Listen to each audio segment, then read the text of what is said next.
أعوذ بالله من الشيطان الرجيم بسم الله الرحمن الرحيم وبه نستعين اللهم يسر ولا تعسر رب اشرح لي صدري ويسر لي أمري واحلل عقدة من لساني يفقه قولي اللهم علمنا ما ينفعنا وانفعنا بما علمتنا وزدنا علما اللهم صل على سيدنا محمد وعلى آل محمد كما صليت على إبراهيم وعلى آل إبراهيم إنك حميد مجيد اللهم بارك على محمد وعلى آل محمد كما باركت على إبراهيم وعلى آل إبراهيم إنك حميد مجيد.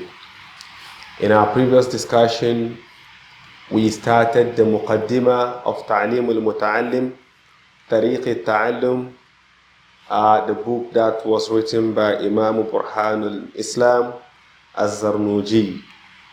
We spoke about some of the things that we'll be going through in this book, inshallah. Today will be our second lesson in the book, and we're starting with the first chapter, فصل في ماهية العلم والفقه وفضله, right? No. So inshallah, in this chapter we'll be looking what knowledge is all about, the real knowledge when we talk about haqiqatul ilmi, and also we look at al-fiqh, and also if possible we go through and see the status or where that particular knowledge sits in our lifestyle, inshallah. Now, قال رسول الله صلى الله عليه وسلم فصل في ماهية العلم والفقه وفضله. So this is a chapter في ماهية العلم أي في حقيقة العلم. Alright, ماهية العلم معناه حقيقة العلم. Okay, the reality of knowledge. When we say knowledge, what do we really mean about knowledge? So فصل في حقيقة العلم والفقه, and also we'll be looking at jurisprudence, right? وفضله, and its merits when it comes to other source of knowledge or other sciences of knowledge. Now, قال رسول الله صلى الله عليه وسلم, the Prophet صلى الله عليه وسلم said, طلب العلم فريضة على كل مسلم ومسلمة. طلب العلم, seeking knowledge, faridatun, it is compulsory, ala kulli muslimin, upon every single Muslim, male wa muslima, and then female. This hadith, as you see it in this context, is a weak hadith. Alright? Not the entire hadith, just the ending part of it that said, wal muslima. But the hadith, talabul ilmi, faridatun ala kulli muslimin. This hadith is authentic. But the one that comes with wal muslima or wal muslima, that part is not authentic. Now, remember we said this before we started. In our muqaddimah, he said, aradtu wa ahbabtu an ubayyina lahum tariq at-ta'allumi. Right? مما سمعت أو قرأت في الكتب وسمعت من أساتذة أولي العلم. This is the what we call disclaimer. So he did not say, I'm going to write it in a way that everything I'm going to gather in the book is perfect. No.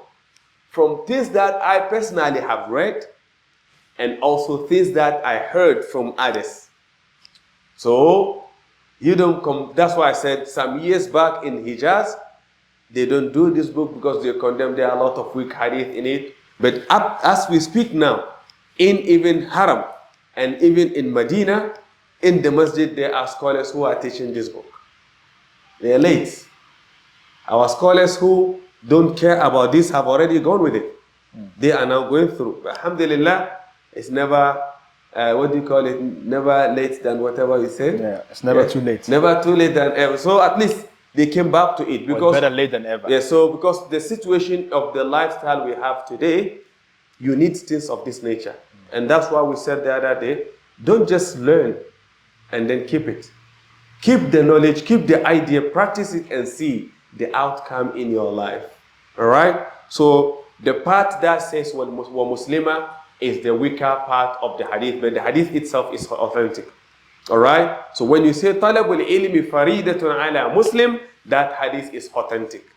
All right? And of course, Muslim here is generalizing, not just male or female. All right? So you don't need to emphasize on male or female, because the scholars of the past, they said that seeking knowledge is not acceptable for a woman or for a girl to leave home and go and study. But they have a reason behind that. So if you read the book of Imam Ghazali, you will see this information. Well, what does he mean by that? Those days, it is dangerous for a person, because seeking knowledge is not like you left your home and then go, the scholar is next door. Seeking knowledge basically means you leave your town and go to another town purposely for this knowledge, and that can be a week's journey on an animal. And you go there, stay there for about 3-4 years, seeking the knowledge that they have there. When you finish with them, they say, look, the books and the knowledge we have in this town, you are all okay with that. Now, if you want this type of knowledge, go to such and such town. So you go to that place again. So for women, it's not ideal. For men, it's easy. So they even wrote in their books in those days that it is not permissible for women to go out of their houses to seek knowledge. But that did not say that they forbid women from seeking knowledge. They said that the person who needs to teach them is their father. Which means they need to learn, but they need to learn from their fathers. And if they get married, they continue with their husbands. But to go out like the way men will go out and seek knowledge, that indeed in those days is not acceptable.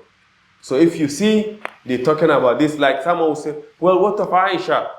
She was a scholar. She had knowledge, yes. Where did she learn it from? Her husband taught her. All right? So those are the ideas. There are a lot of companions of the Prophet ﷺ and the wives. They all learned, but they learned within their environment. So those are the points we need to look at here. But the most important thing we taken from this hadith is seeking knowledge is something that is very important in Islam anyway. And then, how can we justify that? Allah subhanahu wa ta'ala, to show us this deen itself, start with the knowledge. The first revelation that the Prophet ﷺ was receiving was Iqra, read. All right? So that is also an emphasis in terms of seeking knowledge. Iqra bismi rabbika alladhi khalaq. All right? So seeking knowledge in combination with the name of your Lord. So that will then lead us to knowledge of fiqh that we're going to talk about later, and also ilm al-kalam, which is tawheed. All right? Now, so he said, طلب العلم فريدة على كل مسلم. Seeking knowledge, it's compulsory upon every single Muslim, wa muslimatin, and also every single female Muslim. But as I said, only this part of the hadith is weak. All right? Now he's going to explain. This seeking knowledge, we said it is compulsory. Now he's going to explain it to you. I'lam, no. أنه لا يفترض على كل مسلم أنه لا يفترض على كل مسلم. That is not compulsory upon every single Muslim. طلب كل علم.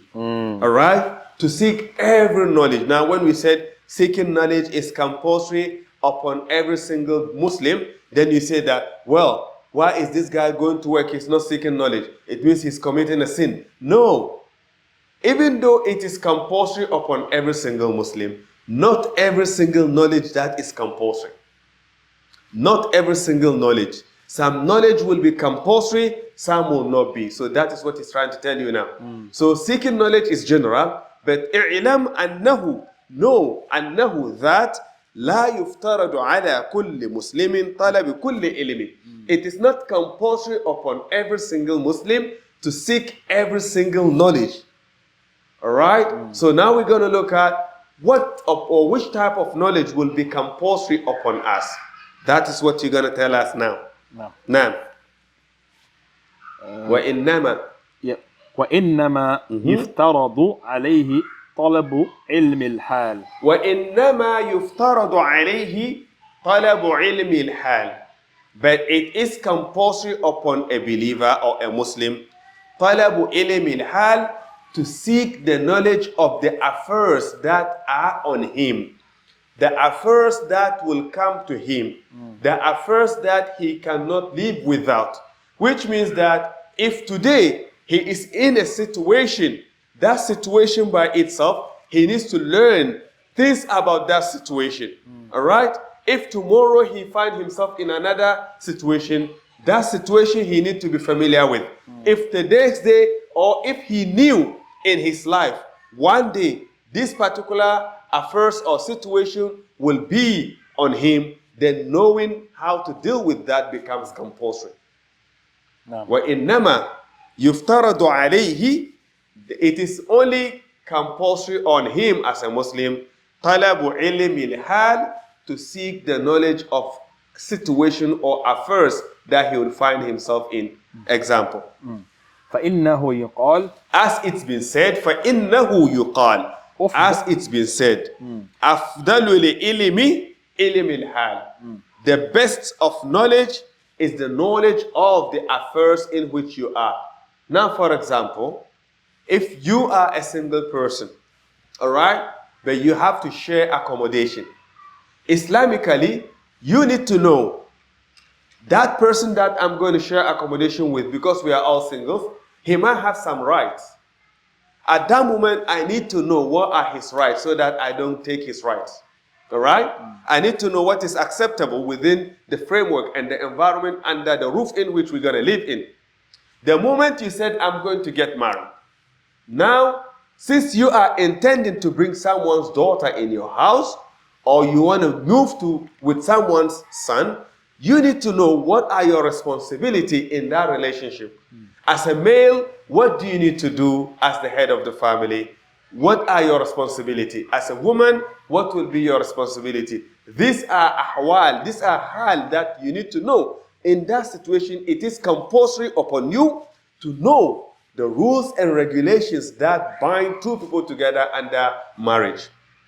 When you decide to have a child, you also need to know at that moment what are the rights of the child. As Islam says, there was one person who came to the scholar and said, "Ya Imam, I want you to pray for me. I have a child. I want that child to be obedient child, a good child, a religious child." And he asked, "How old is the child?" He said, "The child is just 13 years old." And he told him, "But this is too late." "What do you mean by it's too late? You cannot pray for me now." He said, "You don't pray for the child at this age. You start this before you seek for the wife. Because the wife you chose will have impact on your child. When you are looking for the wife, are you only interested in her beauty, or you care about her deen, which the Prophet ﷺ encouraged you to look at?" All right? The Prophet ﷺ, he advised you and said, go for the one with the deen. Because your child is going to spend more time with them. So at least, because she has the deen and fear of Allah, that will have something to do with the child. But you went for your interest. You selected the child according to your desire, the wife according to your desire. And now you want to get a child who is obedient when your wife or the person you've chosen is someone who cares about the dunya. What time will she have to remind your child to pray, or to even remind your child to open the Quran?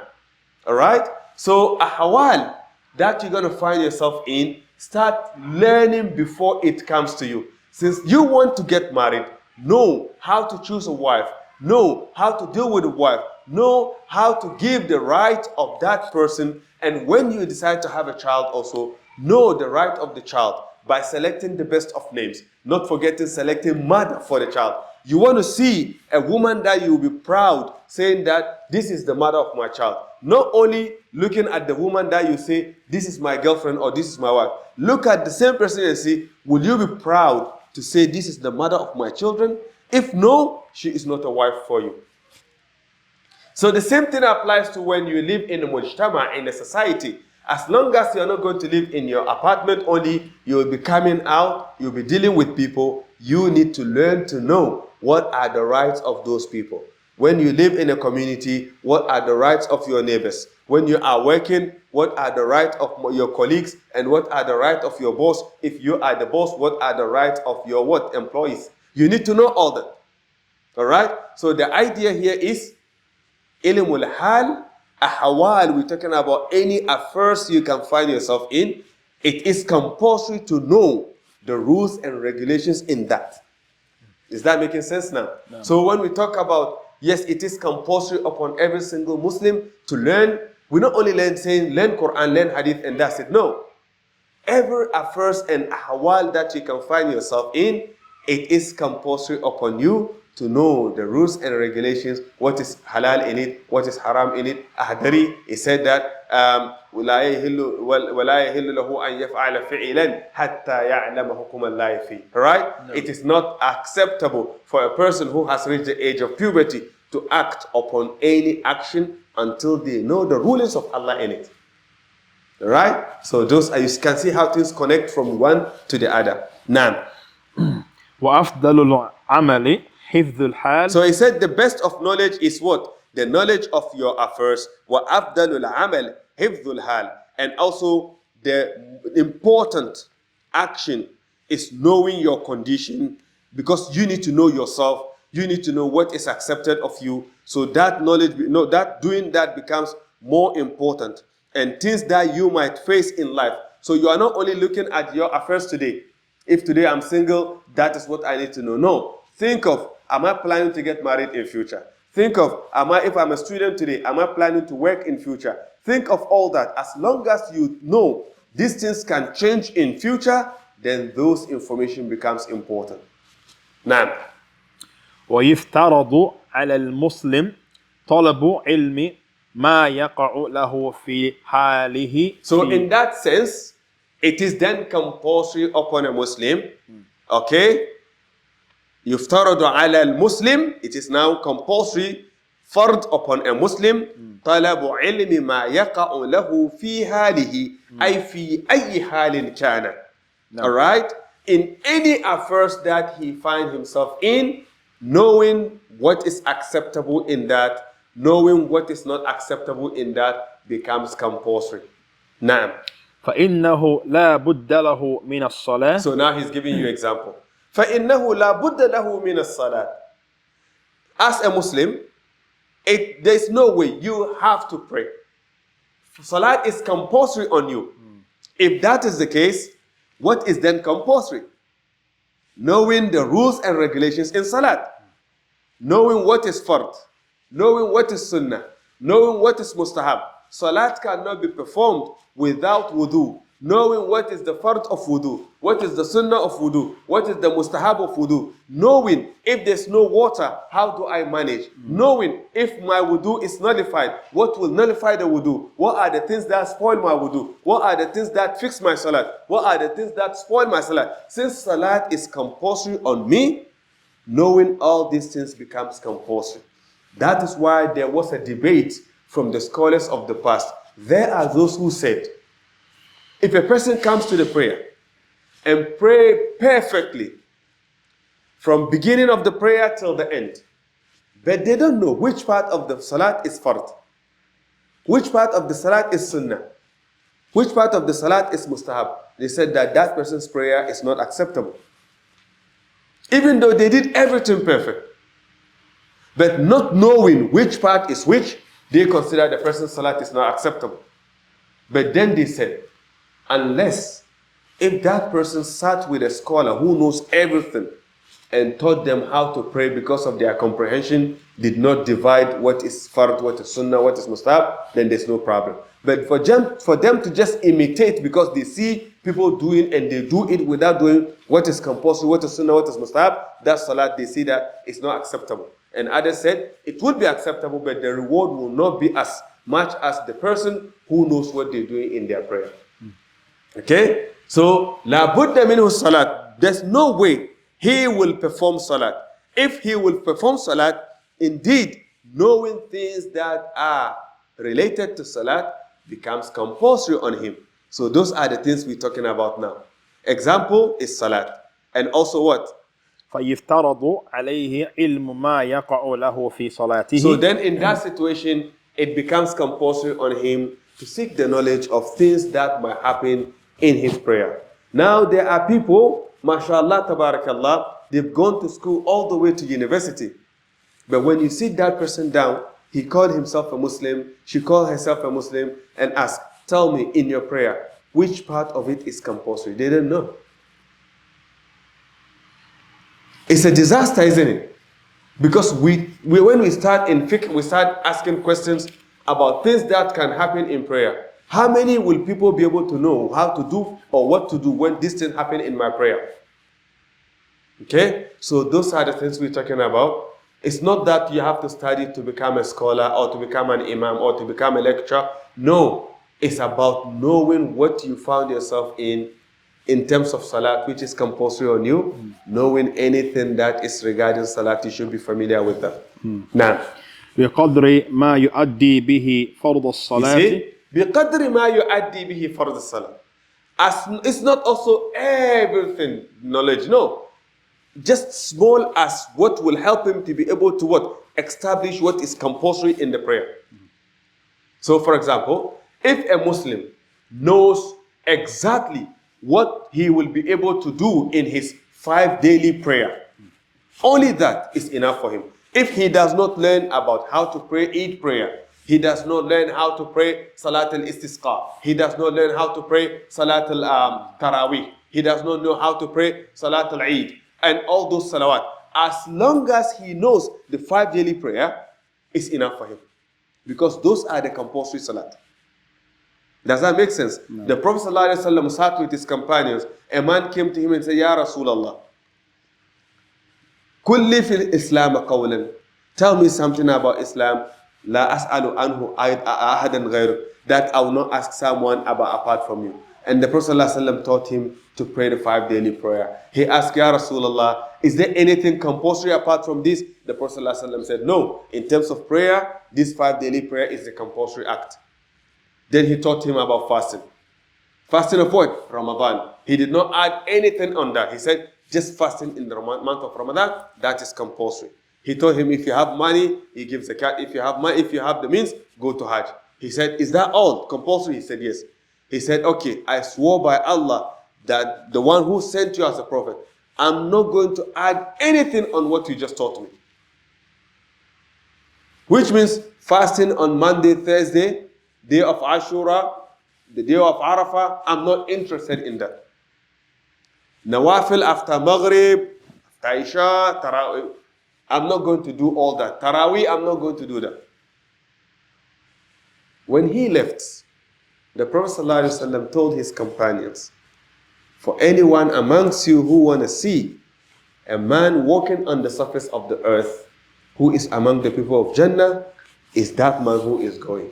If he's able to keep to those promise, definitely he goes to Jannah. So knowing what is compulsory and knowing things about it becomes compulsory on you.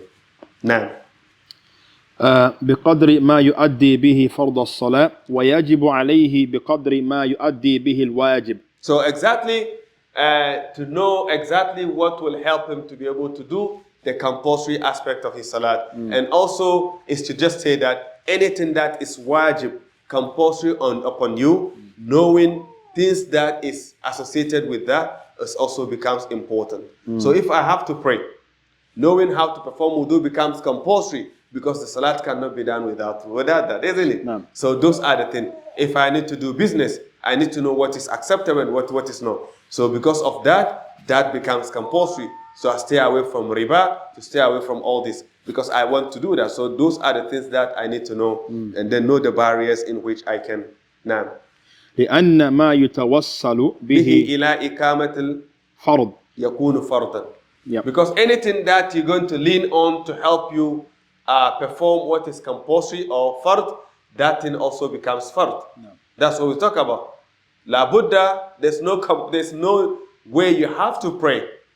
Prayer cannot be done without what? Wudu. So wudu also becomes compulsory, which means as much as I need to learn how to pray, that is the same way I need to learn how to perform wudu. So if you are told, everyone should be on the roof, Okay, the rule is everyone has to be on the roof. Now, al-wasila. Anything that that will help you reach on the roof, that thing also becomes compulsory. Because you cannot be on the roof just like that. You need something to help you. No. So those are the things you need to start thinking of. So this can spread in all affairs of ours, as I made mention, marriage, living together, living by yourself, having kids. Those are the things. As long as you will be living with people, know their rights. Know your right, know their right, know what is accepted, what is not. You need to know that. Now, وما يتوصل به إلى إقامة الواجب يكون واجبا. and the same thing, anything that you lean on to establish what is wajib also becomes wajib. If you follow this book carefully, you will hear a lot of quotation from Imam Abu Hanifa. So if that is the case, let's take those two information in different contexts now. كل ما يتوصل به إلى إقامة الفرض يكون فرضا. Anything that you're going to lean on to help you establish fard aspect of your deen, that thing also becomes fard. كل ما يتوصل به إلى إقامة الواجب يكون واجبا. Wajib under Anifat al-Nu'man's ruling is what? Sunnah. Which means that anything that you can lean on to establish what is expected of you from the Sunnah, that also becomes Sunnah. You have to do that, if that makes sense now. Alright? So wajib, Sunnah is mostly the Abu Hanifa al-Nu'man. That is how he categorized Sunnat al-Mu'akkada, any strong Sunnah. While Fard is different. Whilst the other madhahib, when they talk about Fard and Wajib, they mean the same thing, which is compulsory aspect of the deen. Now, نعم. وكذلك في الصوم the same thing والزكاة. applies to fasting. Anything that is regarding fasting, you need to know what spoiled my fasting, what fix it. If I have this and that, what do I do? Fasting, now I forgot and ate. I intentionally ate. No, I slept in the daytime. I had a wet dream. All this can happen. Now, what do I do? Is my fasting accepted or not? I woke up the first day of Ramadan. I didn't know it was the first day. What do I do? No, I was traveling, so I'm not fasting. And I enter the town and I come in the afternoon. Can I eat? Can I not eat? A lady who is in a menstrual period and then it stopped daytime. She was not fasting. Can she? Because generally we have what we call imsak. We hold on not to eat in the month of Ramadan. But there are some people, they're still allowed to eat. Why? Because of their situation is totally different. So when we talk about fasting, we need to know all this.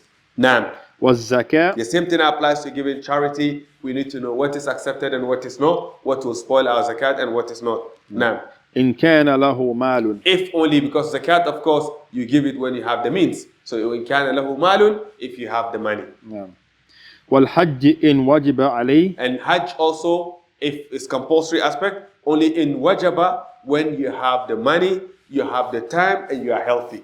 These are the three conditions of Hajj, because you can have money, but you're not healthy enough to go. Or you have the health, you have the money, but you don't have the time. Or you have the time, but there's no money. So you need to combine all these three before you perform Hajj. So if you have that, if it becomes wajib on you, then of course you need to know. Some people will go to Hajj, amazingly, wallahi, it's pity, but that's the reality we face. Even their daily prayer, they don't know.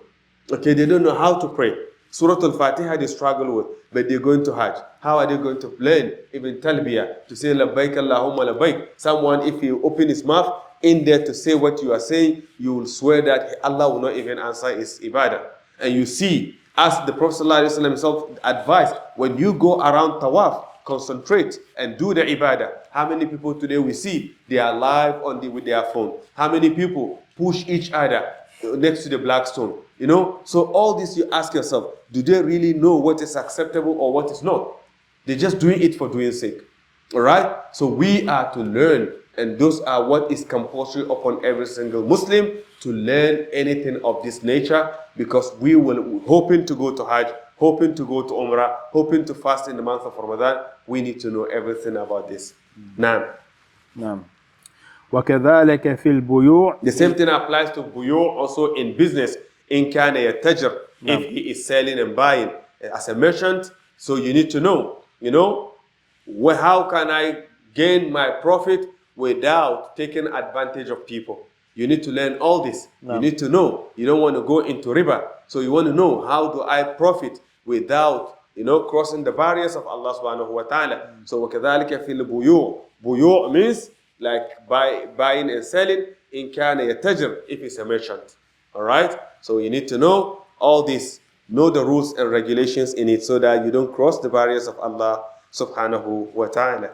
Now, قيل لمحمد بن الحسن رحمه الله قيل لمحمد بن حسن رحمه الله.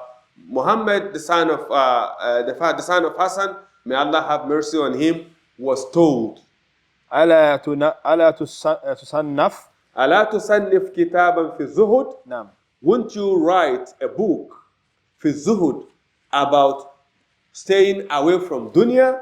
So this word zuhud is the original name for Sufi. In the olden days, they called them az-zahidun. Zahid means someone who is refraining, avoiding dunya. Alright? They move away from the towns and go to the mountains and go to the bush and jungle. The only thing they spend their time in is worshiping Allah subhanahu wa ta'ala. They don't want to engage in worldly things. So they are called Zahidun. Zahidun. And then later, changes of name because of the environment, and others even changes and say the word sufuf. Sufuf basically means the clothing they wear is leather as the cheapest thing they can wear, just to avoid, worldly things. That's why all those names came about. And now someone will sit down, generalize this name and say, those who are Sufis or Zahidun, they're going to Jahannam. Wa iyazu billah. And when you talk about Ahl Sunnah wal Jama'ah, you will not cross these people. They are the people who fought for the deen. They are the people who strive for the deen. They are the people who worked for this deen that we found ourselves today. Go and check 100 years, 200, 300 years back. See, the books that were all written by these people. But because we live in a society today, corrupted people use those titles upon themselves. They try to claim they are Sufis, and people look at them, they jumping here and there, and they condemn those people who served Allah and served the deen that today we came and found. So it's very important when we're talking about this, not to be generalization. Anyway, the deen is not yours. All right? Do not generalize, try to condemn people. It's not your work. Now, he was asked, أَلَا تُصَنِّفْ كِتَابًا فِي الزُّهُدِ. Won't you write a book about zuhud for us? And he said, صنفت كتابا في البيوع. صنفت كتابا في البيوع. I have already authored a book. I have written a book, في البيوع, in business, which means in buying and selling. What does that got to do with what we're telling you? We ask you to write a book about zuhud, and you're telling us you wrote a book about buyu, and this is what he meant by buyu. يعني, he means زاهد. الزاهد هو من يتحرز عن الشبهات. What he meant by buyu here, az-zahid, a person who stays away from dunya, a person who does not follow worldly things. This person, huwa man yataharraz an shubuhat. He is a person who is what? Being careful about or avoiding anything that is shubuhat. Remember, what did the Prophet ﷺ told us about shubuhat? إن الحلال بين وإن الحرام بين وبينهما أمور مشتبهات. Right? Halal, what is accepted, بين, is plain, is clear, everyone can see. وإن الحرام بين, what is considered haram is open, everyone can see. Then the Prophet ﷺ said, بينهما أمور مشتبهات. In between the halal and the haram, there are things that are mushtabihat, doubtful things. Alright? Mushtabihat, doubtful things. And what did the Prophet ﷺ said? فَمَنِ اتَّقَ الشُّبُهَاتِ. Whoever stays away from this shubuhat, فَقَدْ اسْتَبْرَأَ لِدِينِهِ. That person has indeed protected his deen. وَعِرْضِهِ, and his dignity. وَمَنْ وَقَعَ فِي الشُّبُهَاتِ. Whoever found himself in this shubuhat, وَقَعَ فِي الْحَرَامِ, has indeed fallen into haram. So az-zahidun, if we say az-zahid, a person who is neglecting, staying away from dunya, huwa man yataharraz ani shubuhat. He is a person who is avoiding those shubuhat. He will not act on anything that is doubtful. He does not care whether everyone is doing it. We live in a society, that is our first. Our evidence, wajhul istidlal, that we give on every single mistake that we do is everyone is doing it. How can we, everyone is doing it. That's our excuse. We live in a society. You tell a person, please stop what you're doing. Look, it's everyone is doing it. Our evidence is everyone. Everyone is doing it. It's not evident in Islam. So when we talk about zahidu, huwa man yataharraz ani shubuhat, he is a person who is always avoiding, staying and being careful of what we call shubuhat, wal makruhat, and things that are not accepted. Okay? So if you found yourself in life, you are careful. For example, someone will say, a poto is halal. Someone will say, yes, we heard that the chicken is halal. But when it comes to cooking, there are possibility of what? Cross-contamination, because they don't differ where they cook, the plate or the hot plate they cook, what is halal and what is haram. So there are what? Shubuhat there. So I will stay away from it. Someone will say, I just want the chicken. I don't care how it's being cooked. You get the point? So, وَمَنْ وَقَعَ فِي الشُّبُهَاتِ, whoever falls in the shubuhat, the Prophet ﷺ said, وَقَعَ فِي الْحَرَامِ. Okay? فَمَنِ اتَّقَى الشُّبُهَاتِ, but if you stay away from those shubuhat, what happened? فَقَدْ اسْتَبْرَأَ لِدِينِهِ, that person has protected their deen, وَعِرْضِ, and their dignity. So do not go by, well, they said the chicken is halal. Who said? What are the evidence? They said the cake is halal. Who said? What are the evidence? Do not found yourself taking things that are not halal just because someone said. You have to be among those who are careful in taking things or consuming things that they're not sure of. Now, like someone was asking the other day, is it okay when you take things that are the quantity of alcohol in it is minimum? Because he said, well, as long as you don't get drunk, it should be fine. Well. The alcohol that can make you drunk, the drunkard will not be drunk with that. Are we going to take the percentage of alcohol depending on how much you will get drunk before we make it haram? So if someone can take a glass and he is fine, but if you take that same glass, you will be drunk. It will be haram for you, but not haram for him. Is that how Islam is working? What is haram is haram. It doesn't matter the quantity. Okay? So this sort of excuse is just giving excuse here and there. You don't just say, because it is minimum, it won't get... And that's why we say, go deeper and say, is the alcohol intentionally put in it? Or is natural fermentation that brought a percentage of alcohol? Take all this into consideration. But don't just tell us that, well, if I take this much, I won't get drunk, so I'm okay for that. Well, then the drunkard will say, whoa, we can go for 6 bottles and we're fine. All right? It's only reading our content, but we'll not get drunk. Even the police will not spare you anyway. نعم. والمكروهات في التجارات. والمكروهات في التجارة. And he is a person who is being mindful and careful when it comes to things that are not accepted in his business. So that is why he said, صنفت كتابا في البيوع. I have authored a book in buyu, which is in business. نعم. وكذلك في سائر المعاملات. The same thing applies to سائر المعاملات, any of other action or things that we do in our life. والحرف, and also trade. So like our trade is basically when you have like a skill. All right? So we're talking about selling and buying, and also we talk about trade. Amazingly, the scholars of the past, they all have trade. Scholars of the past, they are not beggars. Scholars of the past, they don't want your money. Not these days. People want to stand authority because they are the imam, they are the sheikh, go and work and come and give them. They don't respect them. They don't respect people. They think because they are the scholars, they are more closer to Allah subhanahu wa ta'ala. Who told you so? Who told you so? No. When Quran, Allah subhanahu wa ta'ala is clearly stating, sometimes the one that you look down upon is better than you in front of Allah. Who told you you are better than somebody just because you have turban, you dressing in front of people, people cheering you up? Well, we have a saying that goes like this. The fire burns a rutab. the fresh and green leaves, the fire burns that. What do you think of the dry one then? So you thinking you are a scholar, if you don't do what is right, Allah will not be interested in what you have anyway. So do not take advantage of your scholarship and your status in the society. You make people tend to be like slaves to you. It is un-Islamic. It is un-Islamic. There's nothing wrong with people respecting you because of the knowledge you have. But you don't have any right over them.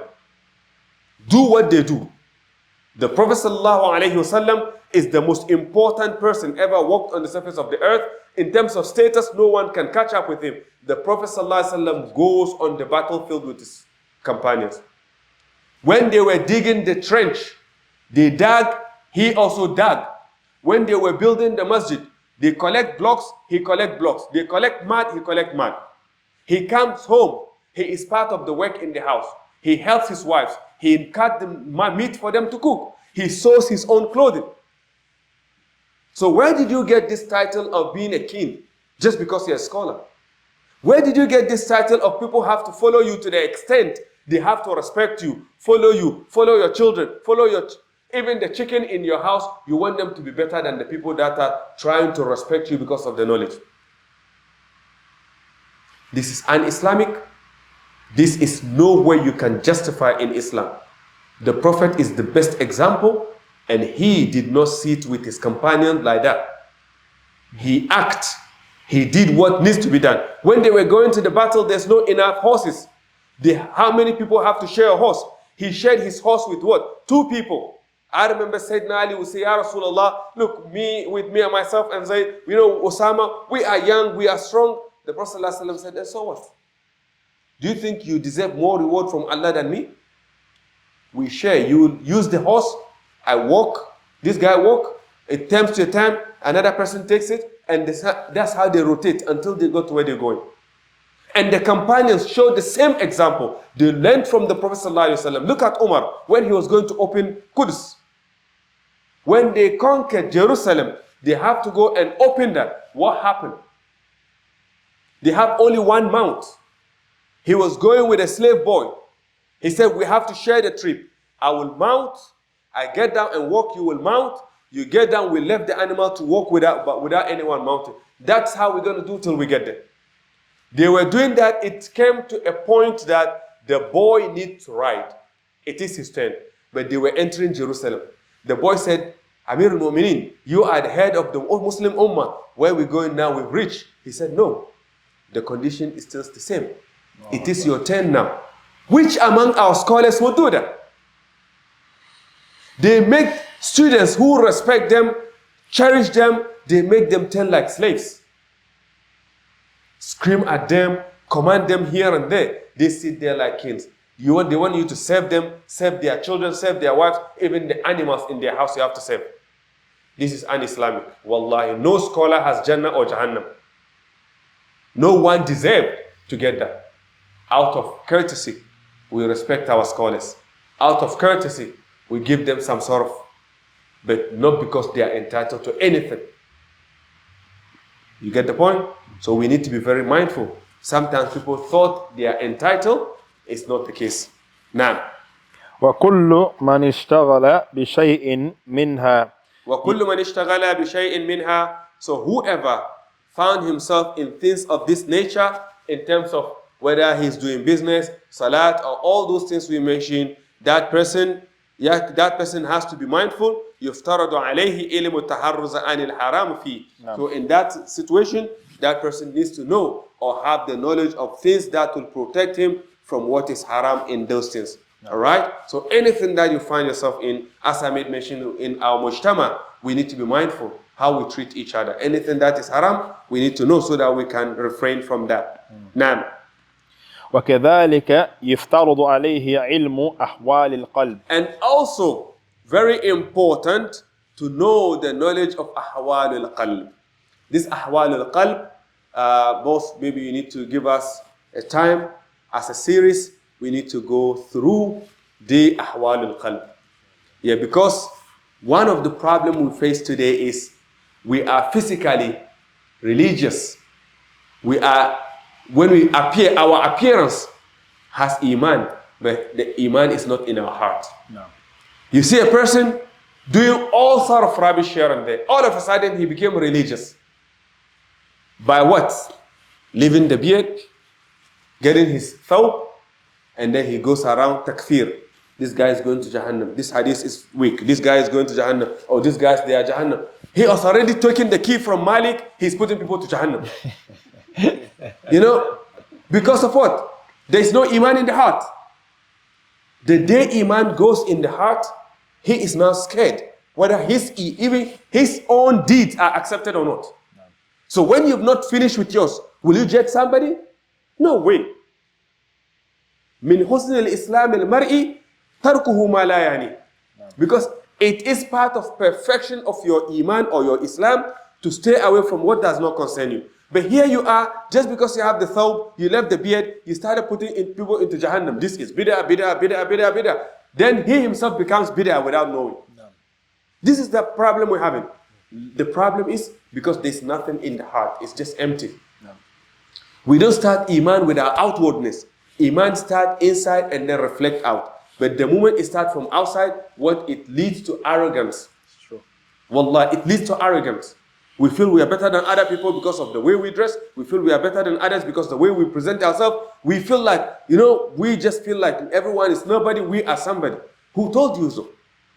Who told you so? Some people, wallahi, when they pray at night, and they pray Shafa and Witr, they got up in the morning and prayed Fajr, they read Quran. When they come, they walking as if they are carrying something. My iman is killing me. Iman is too heavy. Now they feel they're better than what? Just because of 1 or 2 days you got this opportunity. It is Allah who gives that. So we need to look at ahwal al-qalb. Was remind us of that, and then we'll have a series on that. Now, and the same thing applies to ahwal al-qalb. So we spoke about our daily affairs, our prayer, our fasting, our business. Now ahwal al-qalb, within ourselves. Because with the heart, that's as the Quran made mention of different types of nafs, right?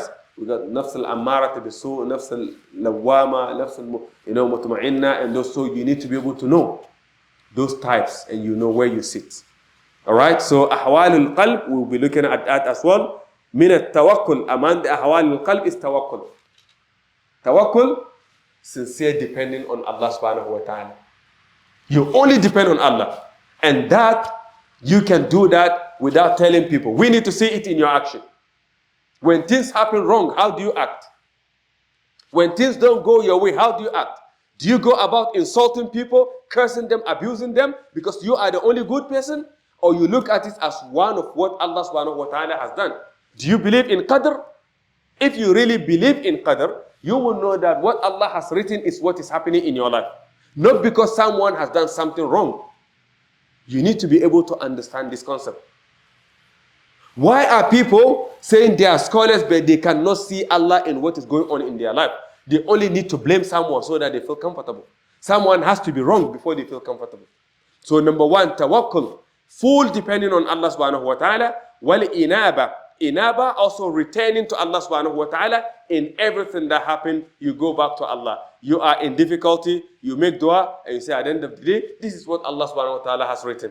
Inaba, always going back. Wal khashya, and also khashya, not fear. We will be talking about the difference between fear as we talk about taqwa. People always thinking you have to be fear of Allah. There's nothing like that in taqwa.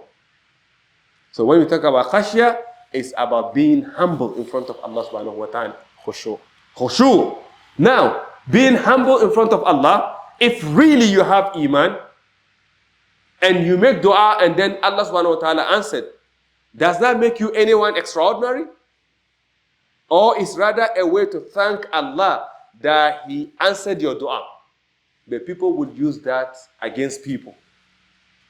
I make dua for you. If not because of me, you are nobody. Who said that? That is shirk, man. Who said you have the power to do anything? So if you are the one who made that person that, what is Allah doing then? What is the powers of Allah? I make dua, that is this why this happened. Is it? So what Allah subhanahu wa ta'ala is doing? What is Allah's job then? And unfortunately, we get caught into that because that person make dua and it matches with the time Allah wanted my distance to be answered, that becomes like Allah. I started seeing him as mashallah, nice. Allah answered every person's dua. Non-Muslims, they make dua, Allah answers. Fir'aun makes dua, Allah answers. So who is that? What makes you better than Fir'aun? We should be mindful of that. This will take us, so we need to have khashya. Wa believing in Allah subhanahu wa ta'ala, trusting Allah in everything. All this, our heart should have that. Remember, we spoke about this in Ahdari, right? Yes. وَأَنْ يُحِبَّ لِلَّهِ وَيَبْغَى لَهُ وَيَرْضَى لَهُ. So those are the things. You do everything for the sake of Allah subhanahu wa ta'ala. فَإِنَّهُ وَاقِعٌ فِي جَمِيعِ الْأَحْوَالِ لَا مَحَالَ. No way. All these things will happen to you. فِي جَمِيعِ الْأَحْوَالِ. Things of this nature. Alright? Tawakkul, returning to Allah, humbleness, trust in Allah. All these are ahwal that are happening in our heart, and there is no way it will definitely happen. So you need to know where you stand when these things are happening. You need to know your relationship with Allah when these things are happening. I think we stop here, right? Inshallah. نشهد أن لا إله إلا أنت ونستغفرك ونتوب إليك. سبحان ربك رب العزة عما يصفون وسلام على المرسلين والحمد لله رب العالمين.